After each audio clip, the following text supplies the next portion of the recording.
And the Nigeria Employers Consultative Association, NECA, says 74.2% of businesses have stopped operations owing to COVID-19 pandemic. This is part of the findings of its survey conducted recently. The survey also found out that 15.8% are either fully on site or teleworking. Over 90% of surveyed enterprises noted that limited cash flow was an impediment to operations, and over 90% stated that demand for their goods and services has significantly reduced. And so NECA is calling on the federal government to extend the stimulus package to organized businesses. Joining me now is the Director of Membership Services at the Nigeria Employers Consultative Association, Adewale Oyerinde. Thank you very much, Mr. Oyerinde, for joining us on the show. Thank you for having us. So what was the objective of this survey? What necessitated it? Thank you. Basically, we are employers' representatives, and the pandemic affected businesses significantly.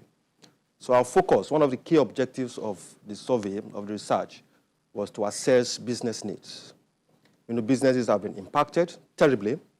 Then what are the needs for them to continue to sustain? So that was the main focus of the survey. Gauge the temperature of businesses, let's know how they are feeling, and let's know the support they will need from government and from other stakeholders for them to continue in operation. For us, beyond advocacy, beyond advocating, one of the key components of good advocacy is evidence-based research. And we feel before you communicate to governments that do this for business, then we must have a basis, an empirical basis for what we are communicating. And all our interventions, all our correspondence to government, what we have asked in specific terms, they all flow from the research. At the point we said there's need for government to relax the lockdown, because we know sustaining the lockdown will translate to more businesses facing more difficulties. And when businesses are closing down, it translates into unemployment. Unemployment translates into other social issues. So for us to avoid a tsunami, as we call it, we feel it's important for government to balance economic imperatives with health and safety. So all our interventions, all our comments from my principals have been based on the outcome of the research and what we've pushed to government and what government has implemented in some instances. All right. Are those outcomes of those research. Okay.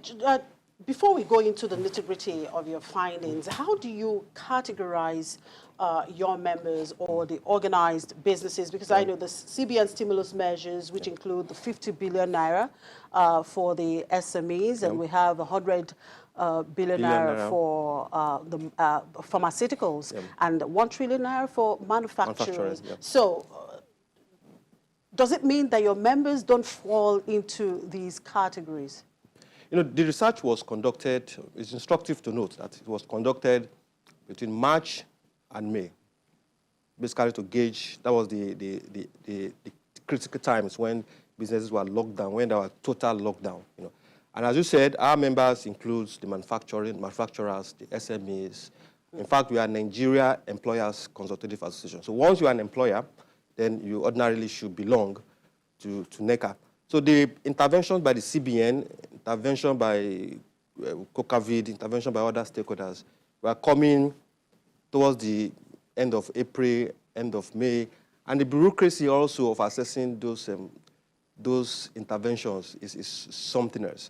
And I know the CBN also have said in recent times that the responsiveness of businesses to take those facilities is low. And we have said, prior to COVID, the economy was struggling, businesses were struggling.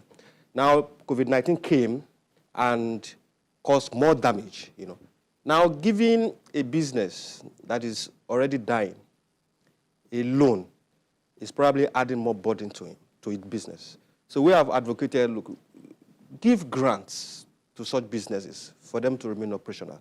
It's in our best interest, our enlightened self-interest, to do that for all those businesses. Now, did this advocacy come before the central bank announced those stimulus packages? Because those stimulus packages are not grants, they are loans. They are loans. It's been going from the beginning of the COVID. We have reached out to government, we have reached out to the task force, we have reached out to all critical persons in government, critical agencies that are intervening one way or the other in this pandemic. We have shared our thoughts. This is what we feel.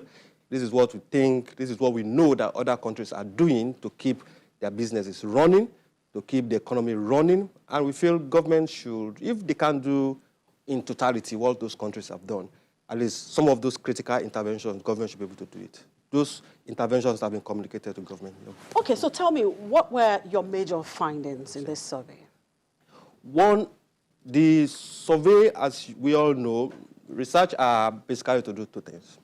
One, show you the state of things, or the state of a system, and then also give you the opportunity to make informed decisions or to plan ahead. So one of the findings is the one that has been in the press is the issue of businesses closing down as a result of COVID-19. That is a fundamental one because it has consequences for others. Then we also found out about 68% of businesses, even in the pandemic, said, okay, they are not considering retrenching, while about 32% said, yes, they are contemplating relaxing the number of employees they have. We also checked what specific needs and interventions, because that's the main focus, will they need from governments to help them to continue operations. That will also come out. And we also find out that a lot of businesses, we gauge how much of those businesses are actually insuring their businesses. And the outcome, they're not so pleasant, but it gives us an inkling of what exactly we should be saying, what exactly we should be asking government to do, and what are the interventions, specific short-term, mid-term, and long-term interventions that government should do and that businesses should also do. Also, one of the critical things we came up with is we shared a business continuity document with our members flowing from the challenges. Is also to help them to tidy up their internal processes, look at their costs, look at their operations, and make sure that, look, they do the needful so that they remain in operations. During the COVID-19, no matter the level of operation, 10%, 20%, 30%, the most important thing is keep operating, maintain staff as much as possible so that long term, we all come out of the COVID. Now, how exactly did 74.2% of enterprises become inoperative, as a result of COVID-19? Is it not possible that these could be businesses that have been struggling even before COVID-19? 4 things drive businesses, basically. One is a hospitable environment, business environment. The second is cash flow. Cash flow, you have cash to transact businesses. The third one is inputs. Inputs, either intellectual, either material, the context of raw materials. And the fourth one is demand. You produce, people must buy. The lockdown compromised the 4 of them in different degrees. Businesses' cash flow was almost tending to zero. They can't even access credits. Raw materials, because of the total lockdown nationwide, raw materials couldn't move from state to state until advocacy came in and governors started relaxing the lockdown, total lockdown, and allowing interstate travels. Then the issue of inhospitable environment still remains. So all those 4, and disposable income of the individual, of the family, also reduces. So even when businesses are producing, there's no corresponding demand to make sure they keep producing. So COVID-19 compromised the 4 of them. And naturally, when those 4 are compromised, an environment that is favorable, cash flow, you can get raw materials, and demand is not coming. Well, these are for businesses that are into production, manufacturing, basically. But what about those that are not into production, that are running their business? Those not into production, you still need an environment that is favorable for you to operate. You still need some level of cash flow. I mentioned input in the context of physical and intellectual. You still need those 2 inputs. If you are not buying raw materials to produce, then you still need intellectual input. And because of the total lockdown, you can't even operate in that environment. And whatever happens, all businesses generally, whatever happens, you still need demand. Whether you're in services, you need demand. Whether you are in production, you need demand. Whatever sector you find yourself. So what industries were worse hit? There were sectors or industries that were worse hit. What was your finding in that area? The worst hit industries, we have the aviation, we have the manufacturing, food and beverages, even when there was, after the conversations, underground conversations, government agreed that, okay, essential services should operate. Those was it. At the time, the relaxation was 9 to 3. And for most manufacturing organizations, you realize the time to warm up the system, to warm up the production line, it takes a bit of time. So before you get to 3 o'clock of closing, then your system has already been compromised. So aviation, manufacturing, food and beverages, almost all were impacted differently. So it's a whole game of struggle. It's a whole game of survival, and it's a whole game of just staying afloat anyhow. Now, for your members that perhaps benefited from the stimulus package that came from the central bank, how did that help their business? Well, it is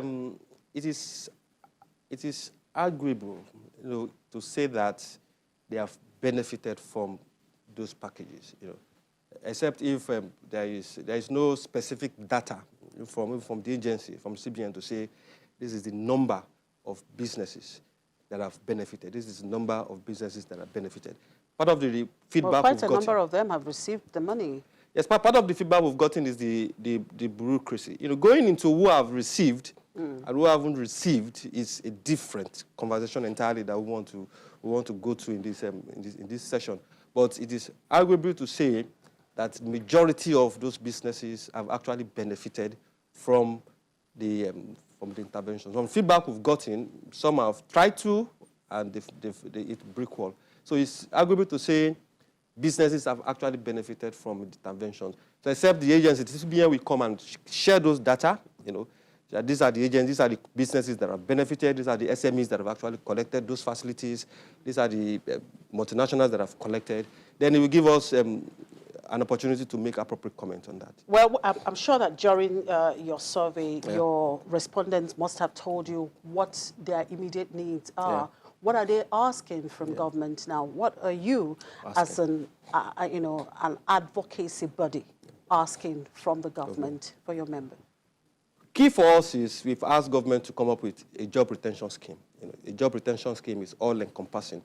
A scheme that will enable businesses to continue to operate, a business that will help businesses to keep employment, a scheme that will help businesses to not only the short term remain, but the long term to be sustainable. And part of it is tax reliefs. Yesterday in the papers, and the IMF also warned that aggressive tax collection at this period will be counterproductive for us, for the country. So we should allow businesses to stabilize before we go aggressively into tax. So tax reliefs, we've called for support in salary payments for businesses that are unable to pay salaries, that are struggling to pay salaries. Because on the long run for us, we've said you cannot deal with the issue of recovery from one end. In the US, in the first 3 weeks of the pandemic, about 17 million requested for unemployment support. Now, those 17 million, they weren't just walking the street before. They were in employment. That means it's likely that businesses closed down. That was why they run to unemployment. In Nigeria, we've said, yes, certain levels we have a degree of unemployment. And about last week, the vice president also mentioned that, look, about 34, 39% might run into unemployment by the end of 2020. That number, they are not walking the street. It's likely that they lose their jobs because businesses close down. It is unlikely to say that, yes, we have graduates, more graduates coming to the system. That's why the number was increasing, because during this pandemic, schools have closed, so no graduates is graduating. So the most likely reason why the unemployment rate is increasing is because businesses are closing. So for us, we feel, deal with the cause, not the effect. Start recovery from business issues. Support businesses to be sustainable. Then once they are sustainable, you have dealt with significantly the issue of unemployment. And once you deal with the issue of unemployment, it has a reverberating effect on the economy, as it were. All right, just a quick one before I let you go. I'm sure your survey must also have given you an insight of what doing business would be like post-COVID. Yeah. So what did it tell you? Well, the first thing for businesses, as it were, and one of the things that the research came up with is, COVID will be with us for a long time, whether the vaccines came out or not. But the challenges of working the new normal will always be there. So businesses must brace up for technology, teleworking, working from home, and brace up also to provide those infrastructures that will enable employees to actually work and work effectively from home. All right. Thank you very much, Mr. Adewale Oyerinde, Director of Membership Services at the Nigerian Employers Consultative Association. Thank you for your time. Well, still to come, we'll look at Nigeria's economic sustainability plan after the break. Do stay with us.